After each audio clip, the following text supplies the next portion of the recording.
Daryl Smith Jr., and across the internet from me is... I am Rody John.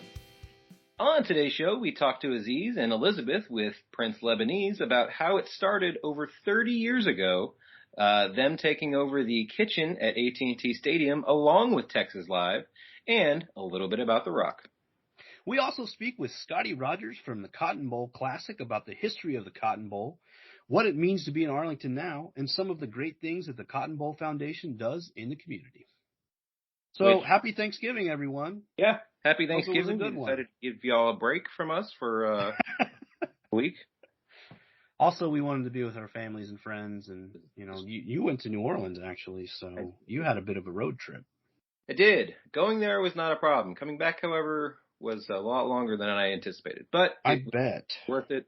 We had a little bit of Bayou Classic traffic, and then once we got into Texas, it was everybody coming back home traffic. So yeah, I actually also drove through Louisiana last week. I drove through Alabama, Mississippi, and Louisiana into Texas with our friend, our friend of the pod, and your new roommate, Sean. So we both did a lot of southeastern travel this past week. And I gotta say, I've been to a lot of cities. I've been through a lot of cities in the past week. Arlington's the best. Obviously. I mean, I was just in New Orleans, and Arlington does have more population than New Orleans does. I mean, you can't count the travelers, but, New Orleans has a little bit of a head start when it comes to their culture. And so, sure. It's different. It's fantastic down in New Orleans. I do love it anytime and every time we go. But, Arlington's my home, and it's what I love. And we're on the come up. I was thinking about that as I was driving around the other day, thinking about, places and culture and how we're developing it. I was thinking about all the musicians that we know and all the artists we know that call Arlington home. And we're not going to be New Orleans overnight or anytime soon, I imagine. But, you've got a core group of people who are working to make this city like a destination city, not just an afterthought, which, we've talked about for the past, 3 years now. But I'm excited to be a part of it. I know you are too. I'm excited to do what we can to help push it out and not be New Orleans, but be Arlington. Just be the only thing we can be, which is Arlington. Exactly. I mean, there's so much happening in this metroplex as it is. It's nice to just help with this one city. And, obviously with the new year coming, we hope to do a lot more next year and a lot more in helping the community and the artists and the musicians and just everybody come together and, put more spotlight on it. And, aside from this potential new variant, we're going to be living with COVID. So we're going to figure out how to do all that as safe as possible. But also not forgetting that, we're here to build things together. And sometimes, you just gotta throw caution to the wind, not throw caution to the wind. We're going to do it safely, like I said, but you know what I'm saying. We're going to get out there and we're going to build it and everyone's going to be a part of it. It's going to be cool. Exactly. And with the holiday season upon us, it is always more important now than ever to shop local, support local, eat local. If you have people coming into town, listen, we all love Chili's. I love skillet cake. Lava cake's great. But take them to a local restaurant and show them what Arlington food is really all about. Sure. I mean, if they like Chili's, there's a good chance they're going to like Tipsy-O. Yes. You know what I'm saying? Like, if they like Dickey's, show them Cortado. Show them Jambos, like there's a reason that all of these places have such great reputations. It's because they have great food, Exactly. And, like you said, with the Jambos, that building alone is the longest running continuous restaurant in Arlington. Mm-hmm. So, put a little history on their plate along with some great food. Sure, absolutely. I mean, and that could be said of a lot of different places here, right? Like all kinds of Prince Lebanese. That place has been here. You know what I'm saying? Like, that place has been here for 30 years now. Like, I don't think in the same location. I'm pretty sure that was a Sonic at some point. Obviously. Pretty sure I went to that Sonic when I was a kid. But the fact that they've been here for 30 years, I mean, think about that kind of longevity. It's great, like it's great for the city. It's great, obviously, for the family that runs Prince Lebanese and the employees that work there. But it is that is kind of one of those places that you're talking about, right? When we talk about the city of Arlington, like that is a culinary institution basically at this point. Right, exactly. And delicious. Very delicious. The hummus off the chain. The falafel. The chicken shawarma was. Yeah. The shawarma is so good. The shawarma is delicious. I mean, this is what we're talking about, right? Like they do stuff at AT&T Stadium now for the Cowboys games, and I know when the XFL was here, they were actually catering in the locker room when we were there for the Renegades. So, it's just people helping people all over the city, and that's what you love to see. Yeah, and you discover a little more in this interview about how more people along the Random Mill Street is doing to help each other, and it's just a beautiful thing. That's awesome. So great to see.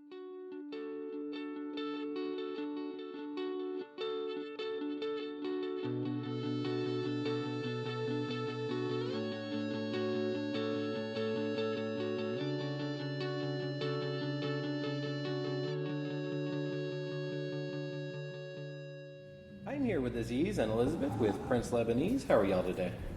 Great, how are you doing? Doing well. Thanks for having us. Hey, thanks for coming on here. I mean, we've been wanting to have you guys for a long time because you guys have been so active in the community and just so prominent, really. Because Prince Lebanese has been around for over 30 years. Yes, sir. So, how did it even begin? So, my dad was the original Prince. Right. In '89, he just decided he wanted to get in the restaurant business. Mm-hmm. So, he didn't have any experience, never worked in a restaurant. Right.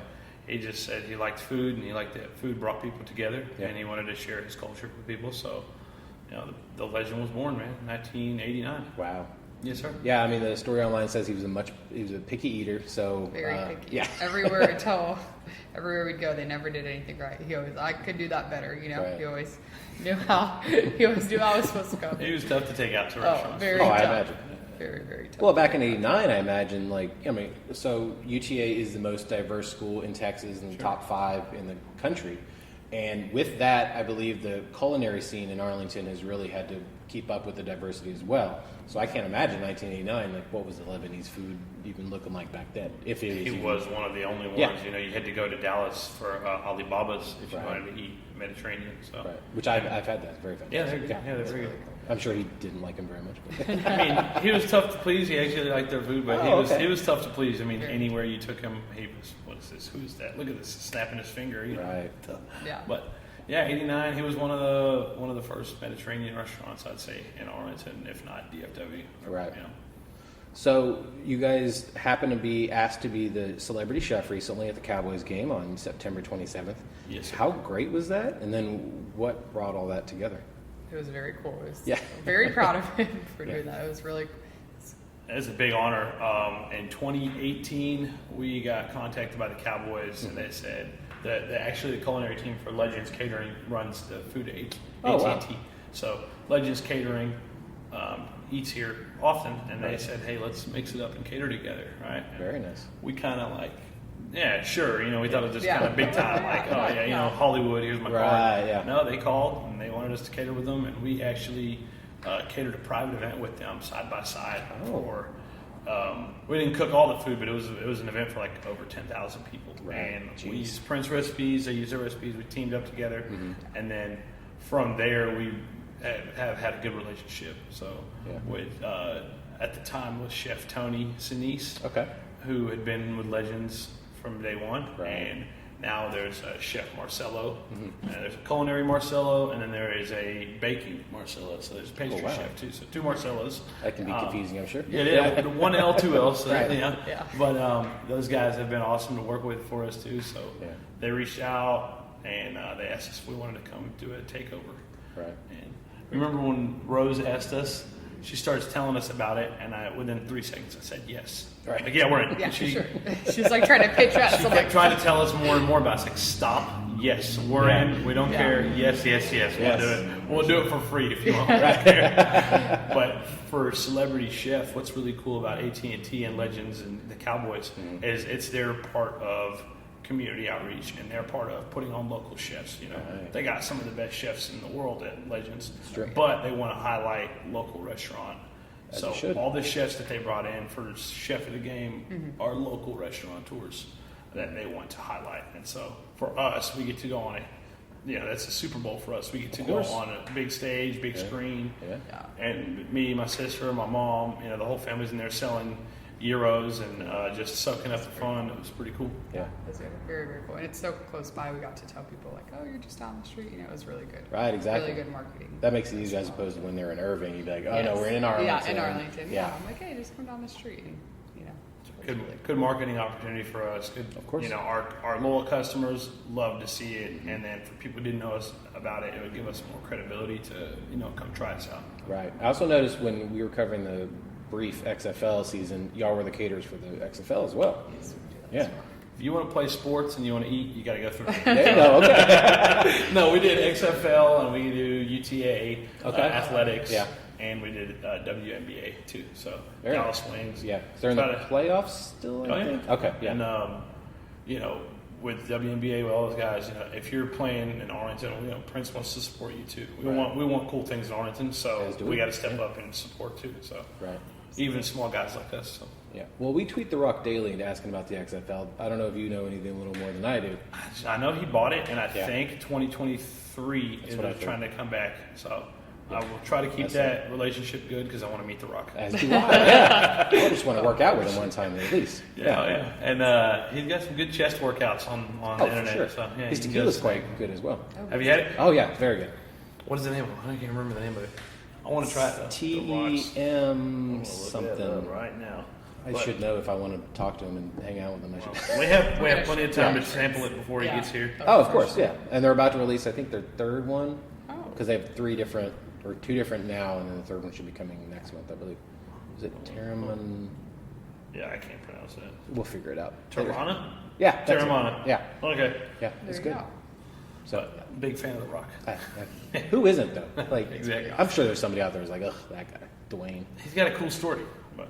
He does. I mean, second generation pro wrestler, and then the lineage on his father's or his mother's side when it comes to wrestling, and then also, $3 production. He had $3 in his name whenever he signed with the WWE. Didn't exactly work out with the Canadian Football League, but it also looks like failed restaurant dream or failed NFL dream. Right, because he played for the Hurricanes. Right. And then, but it does look like the XFL and the Canadian Football League might be working together. I saw that, but this quickly turned into a Rock interview. Which sports, I don't know if we're qualified to talk about The Rock like this. I'm like, I like, he looks good, and that's about as far as it goes. Yeah, that's about it. He's really swole. Yeah, he is very swole. Well, speaking of sports, you guys were also over at Texas Live. You had a pop-up recently during the Ramblin' Roads Music Festival. How did that go? And again, how did that come together? So I feel like I'm the only one. I'm sorry. So we have done pop-ups previously at Texas Live. We were at one point looking at going inside of Texas Live. Oh wow! And it didn't work out. So we kept a good relationship with Jim Watry and all the guys at Texas Live. So we came to a couple of pop-ups for a festival or for just World open air Series. affair last year. The World Series. Yeah, we had some media coverage last year that we were at the World Series and the playoffs every day out there selling euros in a tent. And so that was cool that, once again, big business like that wants to team up with local business and give us a platform. So that went well. We kept a good relationship with Live, and they're in the process of doing like a food trucks on their busy weekend. So this last weekend was a super weekend for Texas Live. They had Ramblin' Roads Music Festival. Mm-hmm. They had Ranger games all 3 nights. Right. Had a Cowboys game Sunday. Yeah. And so there were no shortage of customers over there. And so he said, hey, why don't you come in here, and do a pop-up. Inside. Yeah, they let us borrow a kitchen inside. And you took over the whole kitchen. Because we don't have a food truck. And, he said, hey, well, why don't you just borrow the kitchen? So that was really cool. We got to do a pop-up there. A lot of marketing, promo that we got to do before and during the game. We gave out bounce back coupons for people to come try us for the first time. Mm-hmm. And then just fun. We had a lot of customers come out there and see us, which was really cool. Yeah. Yeah, I took my dad to the Ranger game Friday because his birthday was Monday, and it was the last homestand. So I was like, we didn't get a chance to go all season because pandemic and so forth and whatnot. But yeah, we took him to a World Series game last year just so he could check out the ballpark, and I was like, okay, now that you got it, now you know. Yeah, it was. But Live was a great opportunity. We met people that we respect in the industry. You know, their chefs over there are killing it. Oh, They yeah. have a huge They got operation like 8 there. different restaurants or something like that They in there. do. Like, it's insane. Yeah. And those guys crank it out. Yeah. And it's very impressive how much food they serve, fresh, fast, Yeah. and good quality. And then we got to, market ourselves to their staff too. A lot of their staff had never had our food, and they said, "Oh, something new," and they came and ate there a lot. And we, a lot of people that like the food that worked at Live, and then just their customers are bringing in, whether it's hometown people or tourists. Right. Yeah, I mean, they do kind of market that as the touristy spot for Arlington, which of course it is, but at the same time, there's so much like you guys and so many other great mom and pop places in the city that I think that probably need a bigger spotlight. Oh, yeah. Yeah. So we're always grateful for opportunities like that. Right, of course. So thanks to Jim and Texas Live for sure. Yeah, without a doubt.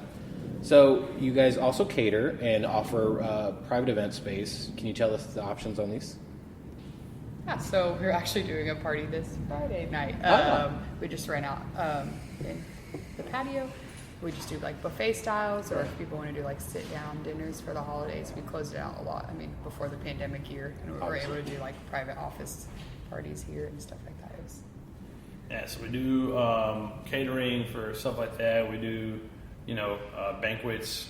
We do from UTA banquets to TCU end of the year banquets. We're doing a night with nature at River Legacy. Oh, cool. On November 4th or 5th. Okay. It's their big benefit dinner that they have us out there, and we're honored to cater that. And yeah, in here we'll let you rent the room. So if you want to do a buffet, you want to do open menu, you want to do limited menu, it's kind of mi casa su casa for lack of a better term. But you take over the living room, and we do whatever you like. So. Catering is always big around this time of the year for us. Just with like after hours and holiday parties and stuff. Yeah. We stay busy catering for like luncheons and medical sales offices and stuff like that during the year. Right. So, tell us a little bit more about this Prince meal prep also. That's all you. That's all me. So I'll tell you, in 2017, my cousin was ordering meal preps from the lady.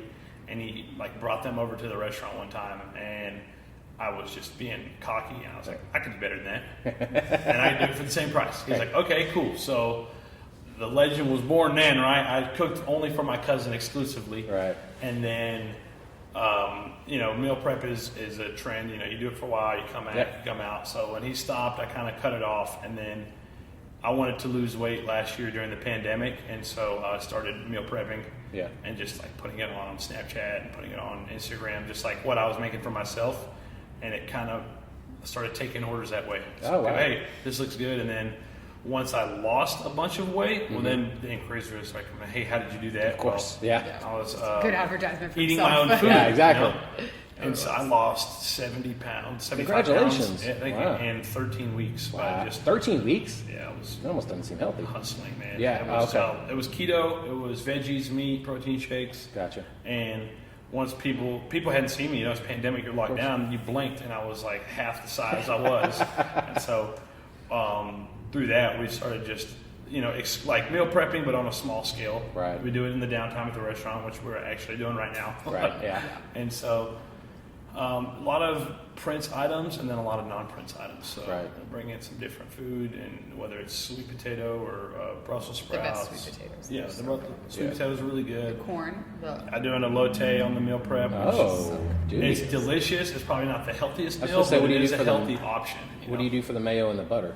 Those secrets to the Okay, secret gotcha. sauce. Okay. But for that, it's just It is a really healthier option than going and getting some fast food. Of course, obviously. So a really funny compliment I've got was a friend of mine told me. He said, "You know how many arguments you've saved us from by having these meal preps in our fridge? Because we already know what's for dinner. We don't have to. What do you want? What do you want? What do the kids want?" It was like, everybody shut up. You're eating the meal prep because they're already in the fridge. Right. So that was pretty funny marketing side of it. We're like, okay, well maybe we could pitch that. But That's true. Just healthy, ready to go options that you can zap for 2 minutes and have a meal ready to go. So.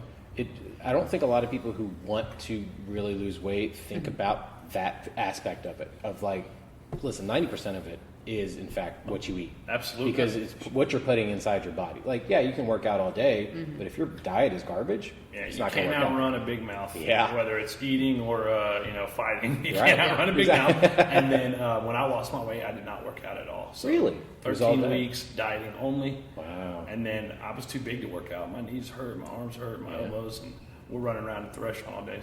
So yeah. Once I lost weight, then I started getting into a workout routine. Right. You got to tighten the skin up, otherwise you got the loose skin situation. Yeah. Yeah. Well, that and I'm telling you, man, I was big. I'd run 1 week, and I'd be out of commission at the restaurant too. Say, hand me that. I can't go. He played basketball one day, and I'm like, he's never coming into work. Oh yeah, you're right. He went and played with the UTA guys. And oh really? He literally walked in. I'm like, just go. I was limping, and I was out, man. Right. It was embarrassing. Yeah. I was over 300 pounds. Man, and not anymore. Hopefully, I'll go back. I'm sick of being fat. I felt the same way, even though over the pandemic I was eating local and drinking local, and maybe a little too much. Support. Right, but you can support only so much. Well, just hit quarantine 15, right? Right, exactly. So now I'm just trying to go back the other way. I feel you, man. Well, speaking of which, we have a segment on the show called Tournament of Toppings. We're trying to find the best pizza place in Arlington. Do y'all have a favorite pizza place? Close on the more. We'll do. Geno's? No. Bex? Huh? Bex? Yeah, Bex is still there. Bex, Nizza, the Nizza Bex? Yeah, that was really good. I miss Tony's Pizza. Oh, back. yeah. He was on Arkansas and, what was it? Davis? He was the OG. Yeah. Moni's, I think Moni's right Oh, now. Moni's Moni's does a fantastic, good pizza. And I you, love Moni's. Like, as you feel like family at Olive Garden, go to Moni's, man. Right. You definitely are in the family the All second day. you walk in there. And I love those people. They're I take awesome. tips from Mama. She gives good advice. Mama on is tough Yeah. over there, man. She's Well, tough. she has to be. Oh yeah. Yeah. Yeah, she had, I love her. This is my way or the highway attitude because she does it with her staff, with the customers, with anybody. Like, hey, you're in her house, so Right. Yeah. That's probably what makes the food honestly taste so good to us too. Is that we feel like part of the family over there. They're awesome, Yeah. great restaurateurs. Without a So doubt. Moni's and Baba, Moni, and all them over there, man. We And their love it. pasta's great too. Like, Oh, yeah. it's not just the pizza that's good; it's like everything else is good too. When I want to get the heck out of the restaurant and not cook my food, I'll go sit down and I'll sit as close to the kitchen as I can, and I'll just tell her, "Hey, make me whatever you want. I want to feel like I'm at home, like Mom's making me something." So Right. when the restaurant is stressing you out and you need to go have dinner, so Well, of course, you need a break from it. It doesn't Exactly. make sense. I mean, I'm sure you can take some kind of vacation, but even just a meal away. a meal can be a vacation, man. It's true. Yeah, you should put that on a shirt next time. I know. Yeah. Yeah, this is your 2-minute trip to Lebanon or 30 minutes Yes. from Lebanon here. There you go. There you go. So if people want to find you more online, you guys are very active on Instagram, which is great because with food, people want to see it. And they want to order online, maybe get the meal prep. How can they do all this? All at PrinceLebaneseGrill.com. There it is. It's got every link and what you could imagine. So We do have an app. we do have Oh, an you have an app now. online ordering app. Okay. Delivery app that you can get straight from us, no commission, which is good if you're supporting a small business. Of course. We did all that through the pandemic last year, where you could pre-order or order delivery. How big is the radius on delivery? 5 miles. Okay. So 5-mile delivery, and then if not, you use one of the delivery partners like Uber Eats or DoorDash or Right. all those crazy guys. Yeah. I mean, there's so many of them now. There is a lot. So yeah, just Parts Prince's of the website and the Instagram's kind of our new breaking news wherever you want to find anything. Right. Well, thank you guys so much for your time, and we look forward to supporting you guys even more. Thank you, brother. Thank Good. you. Thanks for having us. No problem.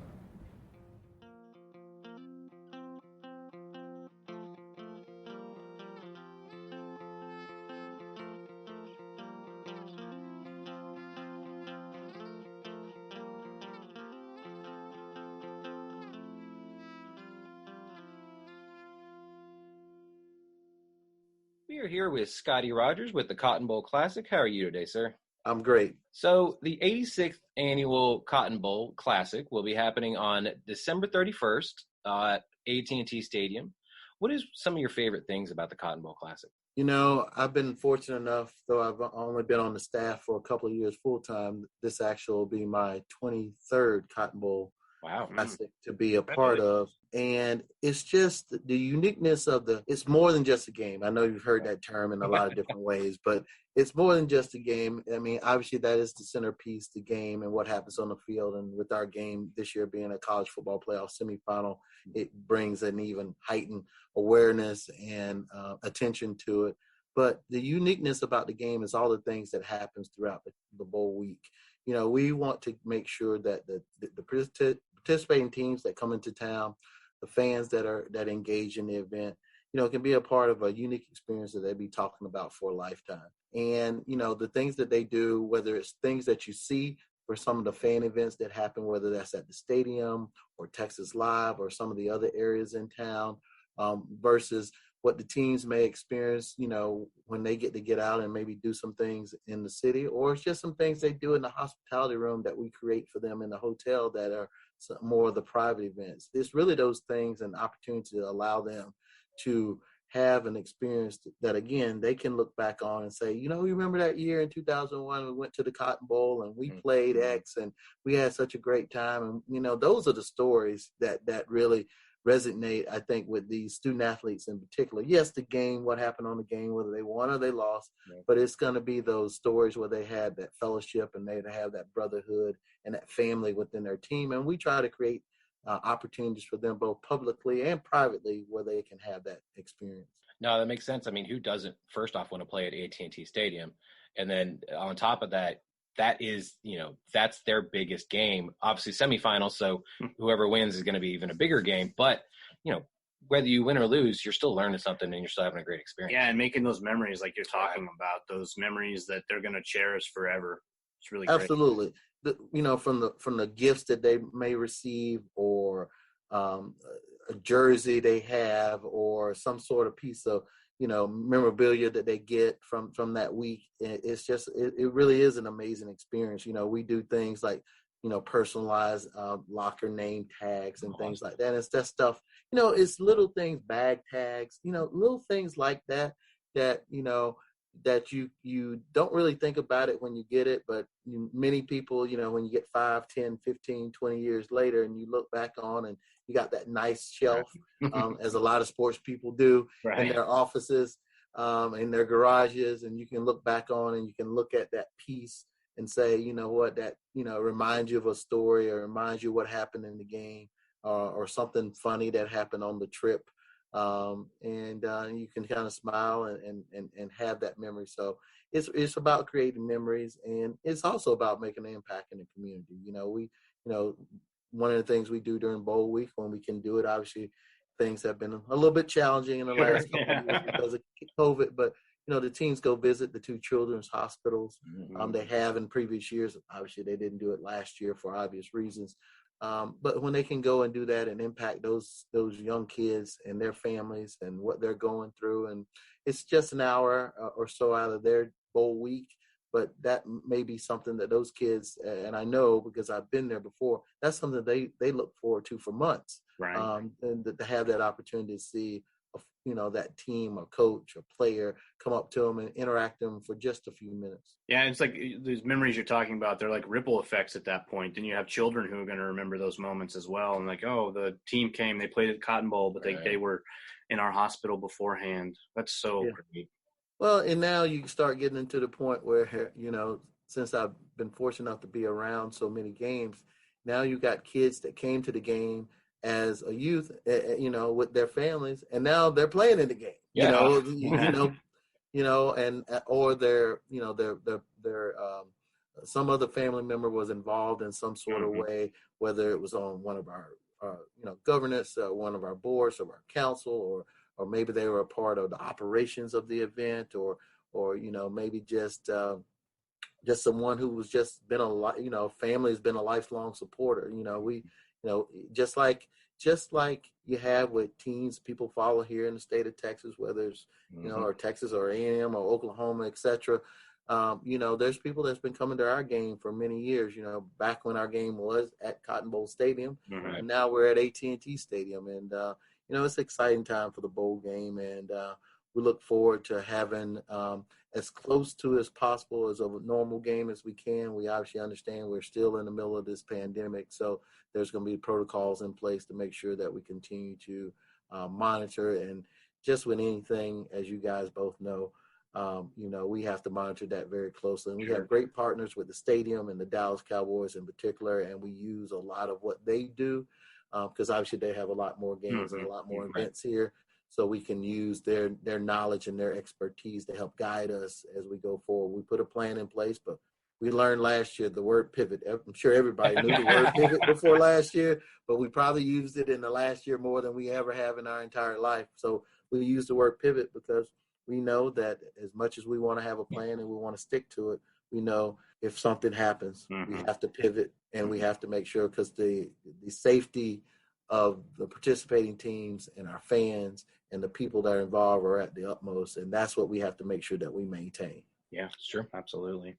So this is the 11th year that the city of Arlington has hosted the Cotton Bowl at AT&T Stadium. What's it been like to host the event in Arlington during that time frame? Well, I was just talking with some folks, and I'm actually an Arlington resident as of May, so I'm definitely getting to know the city and getting to know. I didn't realize that Arlington was if I have my stats right, the 7th largest city in the state of Texas, and in the top 50 in the country. Yes, sir.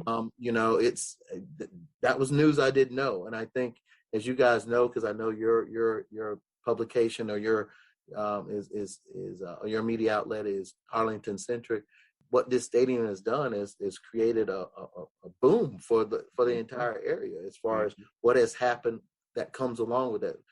Forget the people that flock to here for 8 Cowboys games and all the different concerts and events, but what it does for now that it is done with obviously with Globe Life and what it's done, and obviously with Texas Live, and now with the new convention center and hotel that's coming in there, which is obviously going to bring in more events, and you got the esports stadium, and and that's just talking about the sports obviously side of this part of the city, but it's been big. It's been a way to, I think, showcase Arlington in a way that lets people know that it's not just another suburb of Dallas. It is its own city that has its own uniqueness to it, and I think it's growing. And I think the game itself, we do our part. We make sure that in everything that we put out, people need to know that this game and our office is based in Arlington. Nice.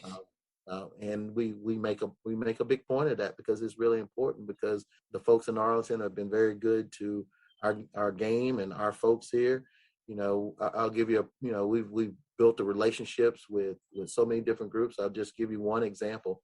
During North Texas Giving Day, we raised money for the Arlington Police and their K9 unit, where we were able to raise $30,000 to give them the opportunity to purchase another dog and have funds available for the medical and all the upkeep that goes along with keeping those police officers, because those dogs are police officers just like the people are who train and work with them, so that they can do that. So that was something we wanted to do as part of our Cotton Bowl Foundation and the Goodyear Cotton Bowl Classic, to show our support to entities that are in Arlington and that do things in Arlington. And obviously so much of what we do as it relates to our game in particular involves the Arlington Police Department. So anytime that we can support an entity like that, and same with fire department, same with other entities like that, we really want to make sure that we are doing our part as good citizens of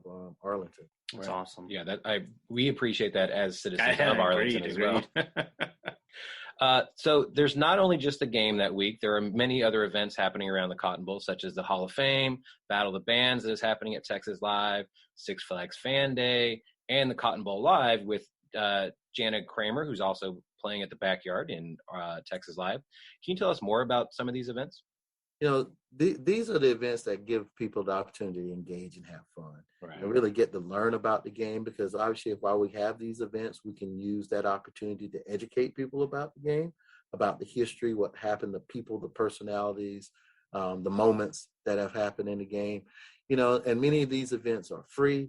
And I think that's really important. It gives us a chance to showcase other properties that are in Arlington, whether it's Six Flags, as you mentioned, Texas Live, as we mentioned previously in this conversation.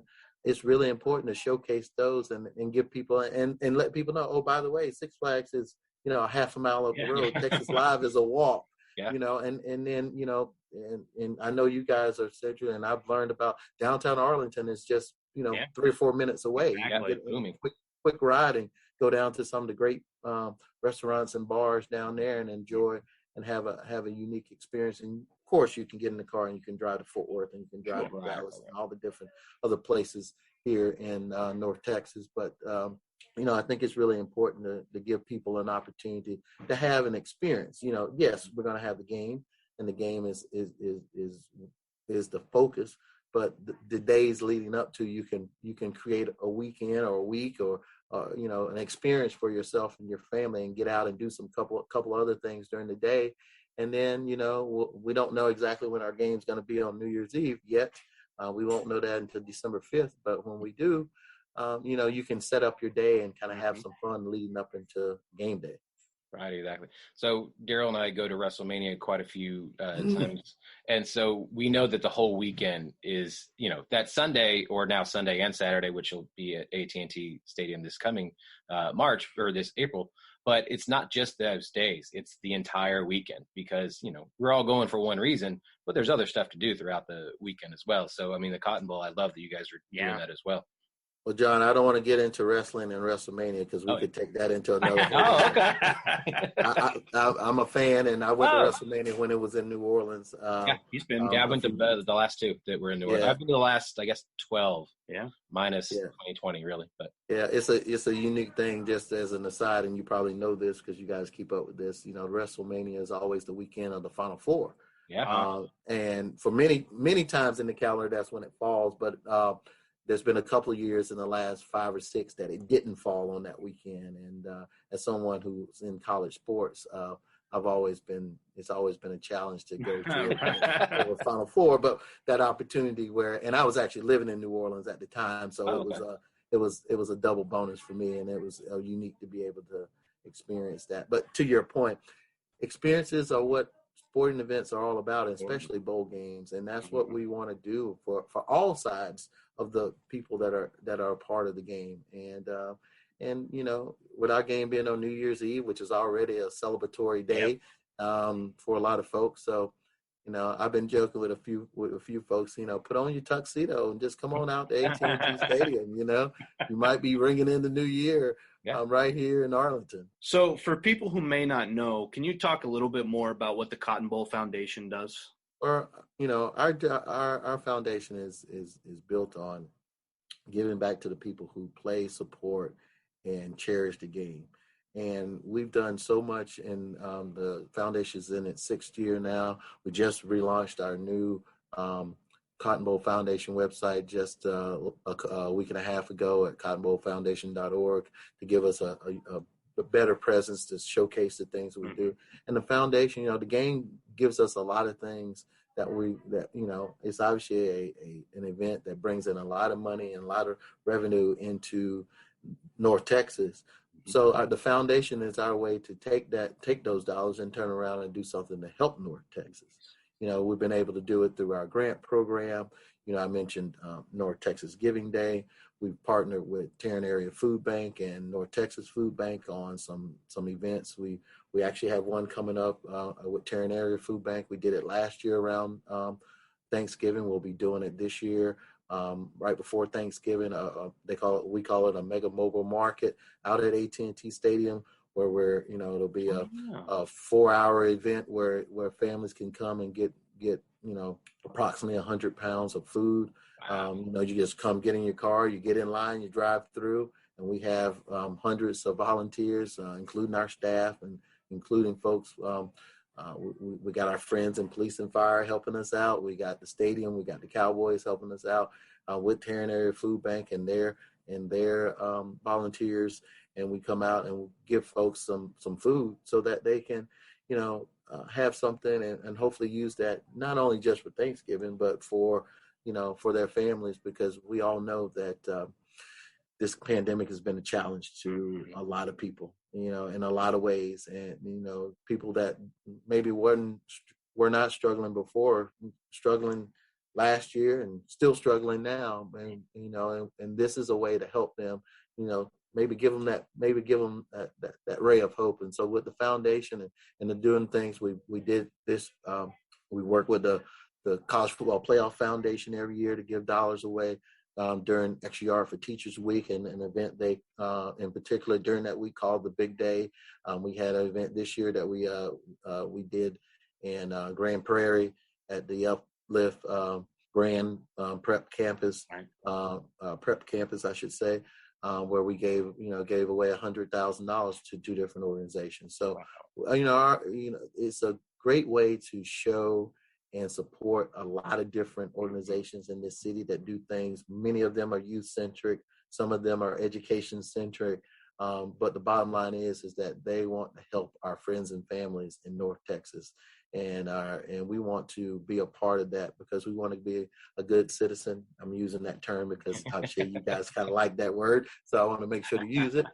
So we want to be good citizens here in Arlington, and which means we want to be good citizens in North Texas, and that's what our foundation is here to do. Yeah, it sounds like it. A lot of great stuff for the city of Arlington for sure. And again, like he said, we appreciate it as citizens of the city as well. Right. Yeah, it's really great, and I'm getting to enjoy and learn more about the city, and and just being in this area. This is just a great part of the country. Frankly, I know you guys know that. You guys are probably biased. I'm becoming biased, and we're just excited to be here and be a part of what we do through the Goodyear Cotton Bowl Classic, and I can't wait for our game here on the 31st. Yeah, neither can we. We have a segment on the show called Tournament of Toppings. We're trying to find the best pizza place in Arlington. I know you're a new resident to Arlington, but have you found your favorite pizza place yet? I haven't found my favorite pizza place, but I will say I found my favorite restaurant. Okay. For my girlfriend, Tipsy Oak is my yeah, he's there all the time. Yeah, my girlfriend was there last night, and she's from New Orleans as well, so she loves that place. Yeah, I haven't quite gone out and tested the pizza places. We went to one place, and I can't call the name of it off the top of my head, but we definitely need to kind of start. We got a list. We have a shared list on our phone of restaurants and places to eat in DFW, and it's so long and it's so massive. When you start thinking about all the different areas, I mean, even just focusing on Arlington, it's going to take a while just to get through that list, and then you start adding in the various areas of town. So I don't want to call out too many names, but that's one in particular that I'd say at least a couple, 3 times a month we try to get. I don't know if Tipsy Oak has pizza, but if they do, if they don't, well, we need to find a spot. So I'll have to, after we get done with this interview, John, you have to send me an email with your top places. Oh, without a doubt. And I have to come back and give you a real a foodie breakdown. We're fine with that. Yeah. So, that's another thing we've done, trying to learn about Arlington. You talk about that. I know you have those folks on the Arlington Foodies group on Facebook. And, that's something where we go and we put, read the suggestions that people put out and a couple of different times post some things about, hey, we're doing, we're looking for this. We want to know about that. And it's a great place to learn. That's a great place I've learned to learn about places here in town. Yeah.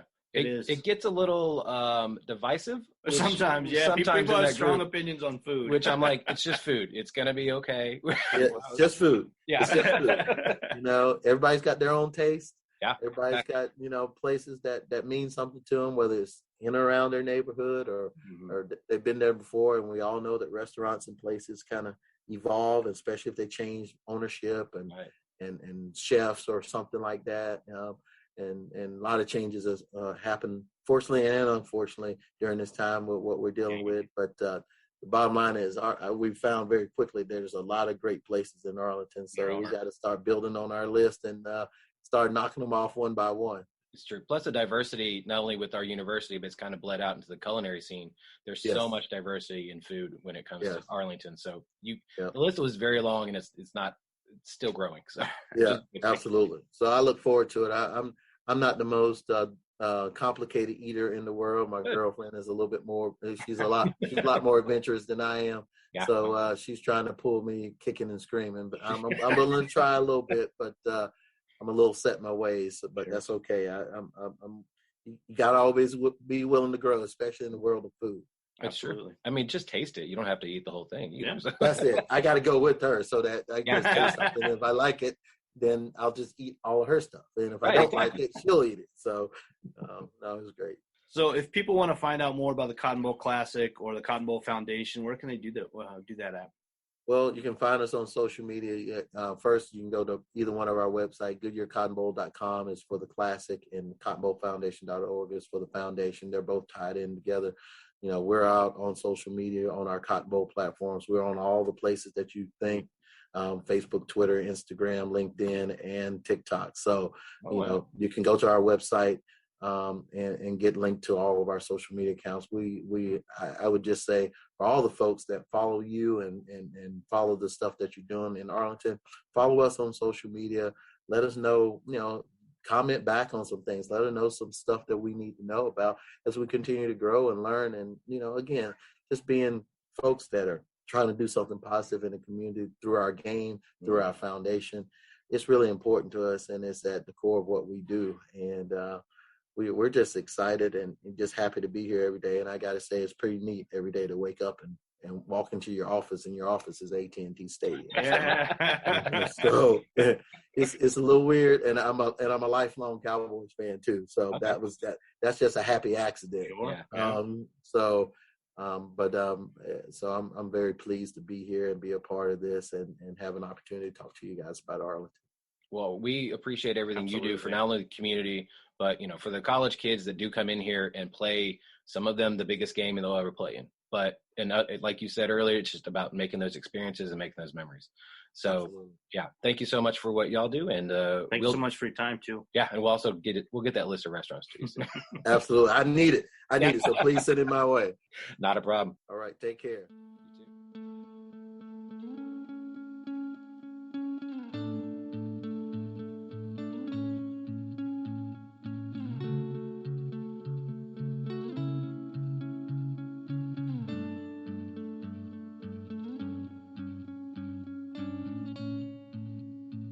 All right. Thank you so much to Aziz and Elizabeth with Prince Lebanese and Scottie Rodgers from the Cotton Bowl Classic. Wonderful interviews, wonderful people, everyone that we talked to this week. Super great. Glad that all of them are doing things in the city of Arlington, and really cool that you have two differing, you were talking about restaurants and food with Prince Lebanese, but also like the Cotton Bowl and professional, or not professional, but sports with, Scottie, and all of these things are happening here. Right. And I mean, as you heard, they're both doing so much for the community. The Cotton Bowl Foundation is doing what they did for Thanksgiving and they continue to do with helping out, underprivileged people. And then, Prince Lebanese is helping wherever they can as well, not just with their food, but with their time and the way they helped our community as well, just helping to work together and make sure everyone's good. And you love to see that sort of thing. And in our 3-year journey that we've had here, you see it all. We've seen it all over the city, in all different parts of the city, all different kinds of organizations and people and groups. And you just want to keep building on that. And I hope that we can as we come into the new year. Just keep building on it. Everyone, keep building on it. Speaking of building, I don't know how that's a good segue, but every Sunday at 4 p.m., Dr. Jekyll's is looking to host a D&D night. And let me tell you, as someone that plays D&D, it's fun. And there's Don't think it's a nerdy thing. It is. You do. It's world building. Yeah, world building. So, there you go. Also at Dr. Jekyll's, every Monday night is trivia night starting at 7 p.m. Every second and fourth Tuesday at Create Arlington is their open mic and poetry night. And then every Wednesday during the day, hop on over to Inclusion Coffee at 2:30 is their chess club. After you've played several games of chess, gotten your Bobby Fischer on, you want to head over to Jambo's at what was the old Arlington Steakhouse for UTA Jazz Night from 5:30 to 7:30. And then that night, work your brain again, head on over to Division Brewing. Their trivia night is from 7 to 9 p.m. Wednesday is just you could just do everything. You do so much stuff. Really.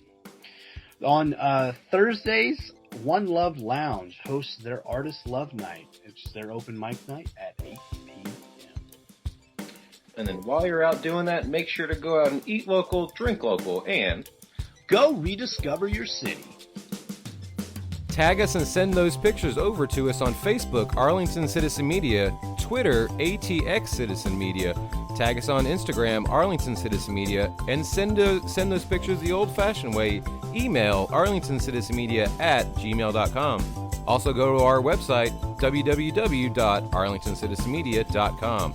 Don't forget to subscribe and give those 5-star reviews of the downtown at Apple Music, Spotify, Google Podcasts, and also hit us on SoundCloud, iHeartRadio, and YouTube.